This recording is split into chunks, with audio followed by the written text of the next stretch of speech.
Thank you.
मिठू साहू जी continue की कार्यक्रम के कारण थोड़ा सा गला में खराश है और हमारे विधायक मित्रों से निवेदन है कि इग्नोर करेंगे कंटिन्यू की कार्यक्रम। चलिए जोरदार तालियों के साथ कार्यक्रम पुनः आप सबकी जनता दल में आए जनता दल एक नाम शब्द है क्या नाम जानते हैं? खुशबू खुशबू दे है खुशबू जेकर फोटो है वह पाम्पलेट में छपे है ना।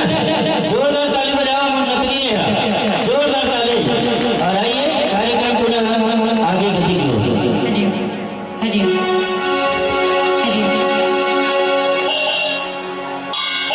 हजी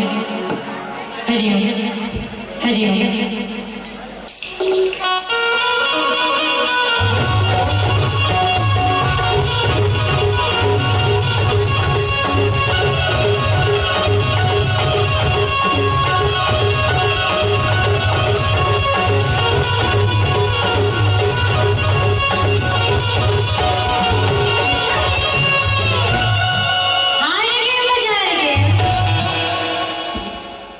कैसे हो गई दीदी?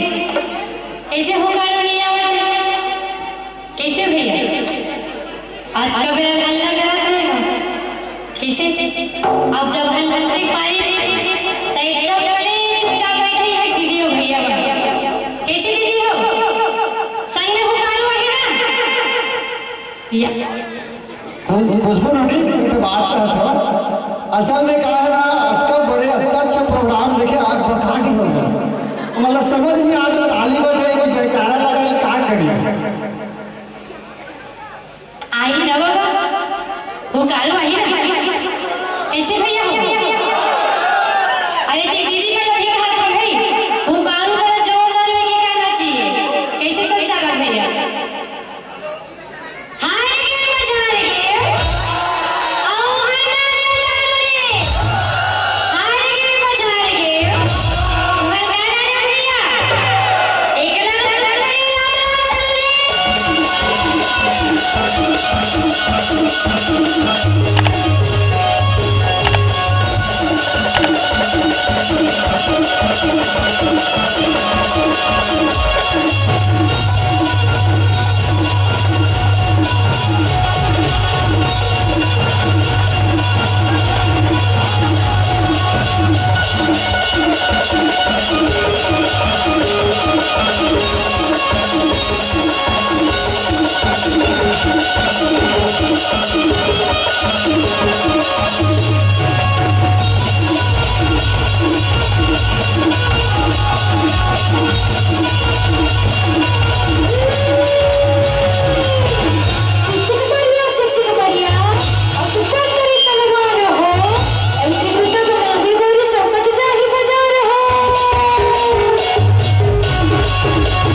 अच्छा ये मान बोला दोहा पालन की थे कैसे साउंड वाला भैया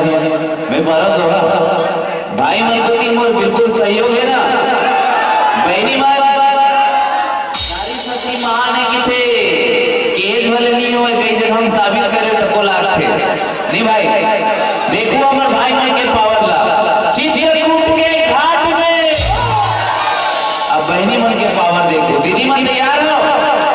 और भाई संतन के भीड़ हो दोनों एक साथ की और तुलसीदास तो चंदन की से तो तिलक ले लक्ष्मी हो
कैसे तब हुकारू सब रखले आया छी हुकारू आई ना पूछो मत रे आप पढ़ करके बताओ हुकारू आई कि नहीं। हाँ चला तो फिर रेडी रहा। एक ठोकला की थी तू मेरे संगी और एक ठोकला की थी मखना एक ठोकला की थी तू मेरे संगी और एक ठोकला की थी मखना तो कैसी लगा अपना सुनाने बहुत बड़ी लगाने है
एक प्रोग्राम शुरू ही हुए हवा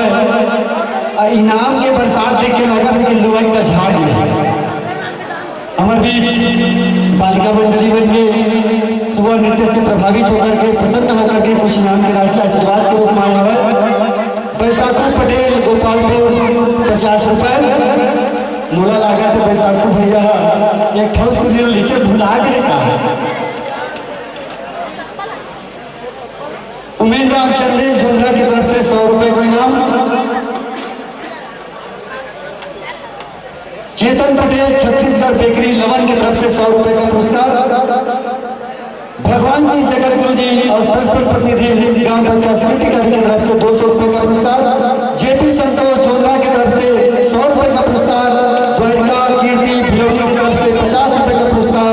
श्री रोहित कुमार प्रजापति गुरु जी संकुल समन्वय और शिक्षक मिडिल स्कूल गोपालपुर की तरफ से 100 रुपए का इनाम सोमेश साहू की तरफ से 100 रुपए का इनाम श्यामलाल ड्राइवर हरदी चिल्हाटी की तरफ से 100 रुपए का इनाम देवला भाई पंच गोपालपुर की तरफ से 100 रुपए का इनाम अनंत राम यादव गोपालपुर की तरफ से 50 रुपए का इनाम ग्रीमा वर्मा परसोड़ी की तरफ से 100 रुपए का इनाम और जनपद पंचायत सभापति आदरणीय भैया ओम प्रकाश रंगला जी और ग्राम पंचायत बसंतपुर के आदरणीय सरपंच भैया श्री रामलाल गौर जी और जीतू पटेल की तरफ से 100 रुपए का पुरस्कार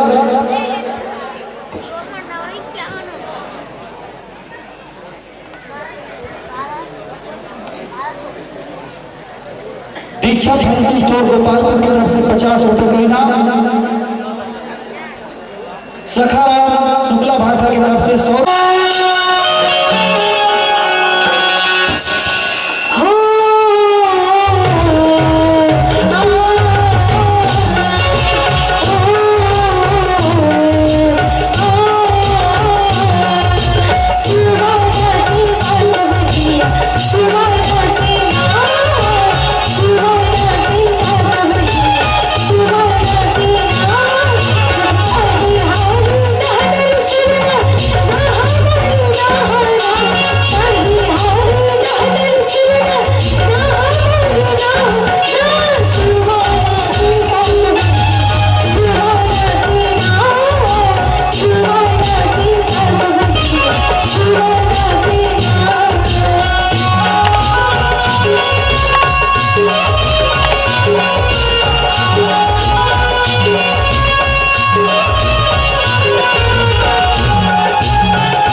जैसे कि मोरे ये मोरे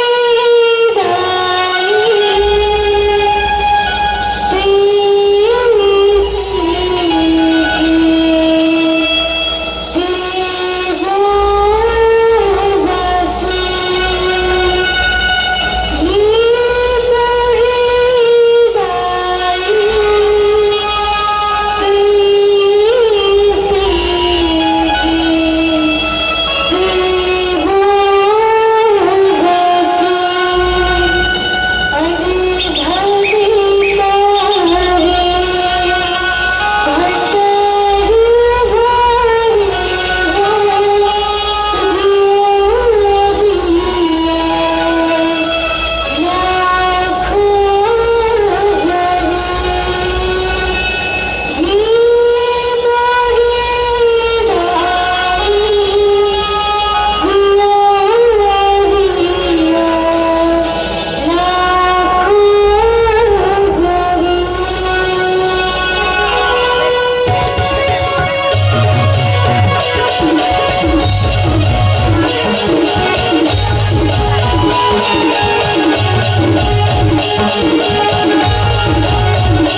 एक बार जोरदार ताली बजा कर वो कहीं